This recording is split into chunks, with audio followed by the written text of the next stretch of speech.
આખી દુનિયાને ખબર છે કે ખીચડી ચોખા અને દાળની જ બને, આખી દુનિયાને. પણ એમાં કેટલી સીટી વગાડવી ને એ તો આપણા ઉપર છે. 3 જ હોય, પછી રાજી ખુશી થઈને ઘણા નથી કહેતા અમે તો આજ બહુ ટાઈમ મળ્યો ને તો 15 માળા કરી નાખી. એટલે નિયમો ઈ જ થાય. નિયમની બારે ન જવું જોઈએ. અતિ ભક્તિ ન સારી, અતિ જ્ઞાન પણ ન સારું, અતિ વૈરાગ્યતા ન સારી.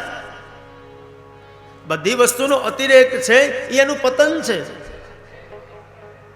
અતિ દાનાત બલિબદ્ધો અતિ માનાત સુયોધન વિનષ્ટો રાવણો લોલ્યાત અતિ સર્વત્ર વર્જયે. આપણી કહેવત હતી, અતિની કોઈ ગતિ ન હોય. બહુ દાન પણ ન સારું, બહુ માન પણ ન સારું, બહુ જ્ઞાન પણ ન સારું.